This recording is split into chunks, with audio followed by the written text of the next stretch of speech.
Olunaku olwaleero ngenda kubasaba mwezikirize ate obakana eno tugere maaso n'okubeera nga tukayisaawoko katini nnyo nnyini ddala ab'omukwano ababiri Edrisa Musuza kw'oteeka omubaka Nyamutoro Fiona. Olunaku olwaleero abadde agenda maaso n'okubeera nga mwattu alayizibwa bw'atyo n'agenda maaso n'okugamba nti munywanyi omwagalwa Edrisa Musuza ajjangu tugende mwattu omperekereko amwanjulidde President Museveni n'amugamba omuko wuuno era enkoko sabanga obudde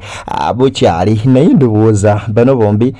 oba bazzukulu oba baana naye nga Edrisa Musuza amaze okubeera nga ayanirizibwa mu first family ey'aba minister ate minnange omanyi bw'otwala obukulembeze omukyala aba first lady kati omukyala wabanga ye president simanyi olwabunabeera atya first man, first gentleman.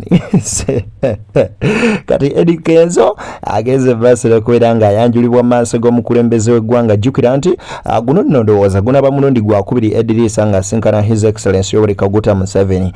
gwenna agenda basira kwera nga ongoberera wamanyumirwa muko ate mpola njagala ngere basira kwera nga akuwa akavidiyo ka mwana muwala Nyamutoro ng'agenda basira kwera nga akuba ebirayo balabe Kasmairo bane Eddie Kenzo yenna muno bwatunulira Nyamutoro n'atunula ku muzeeyi n'atunula eno dai nino muzeeyi ebintu by'obutajjako mask yabiremeramu paka nakati akyalemedde mu bintu by'obutajjako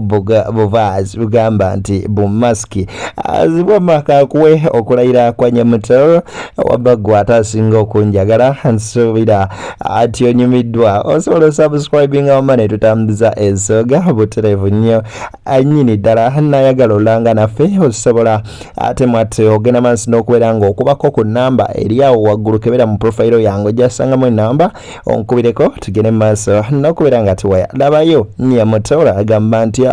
nze nno kenkikuttemu akuna mukyezo.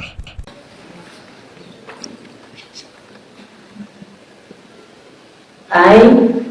Fiona Nyamutoro, swear in the name of Almighty God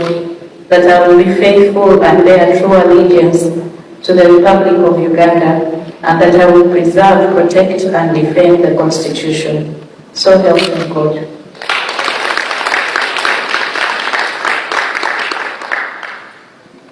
I, Fiona Nyamutoro,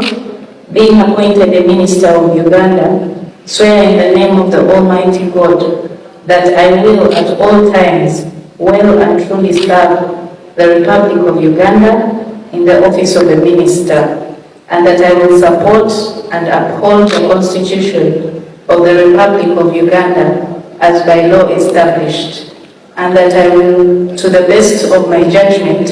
at all times when required, freely give my counsel and advice to the President of Uganda and his successors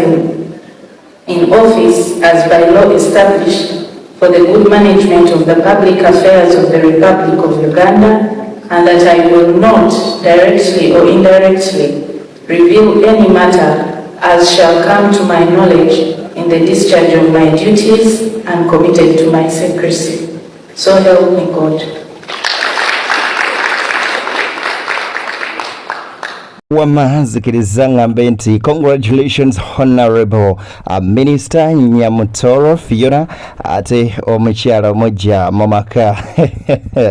ya Edrisa Musuza. Congratulations, we wish you all the best. Muna itaski jogeza funa ate no sinyangu naye katukwagalize bisima byoka wanaku beyond the newsroom ate wetugamba nti where ani wadotugamba bugabi where untold story is revealed. Tukoneko wamatulage fena kudori busavu nyenya 26 45 busavu ati nyumiro embera kumata kumira pera mbere bulungi atera mweraba.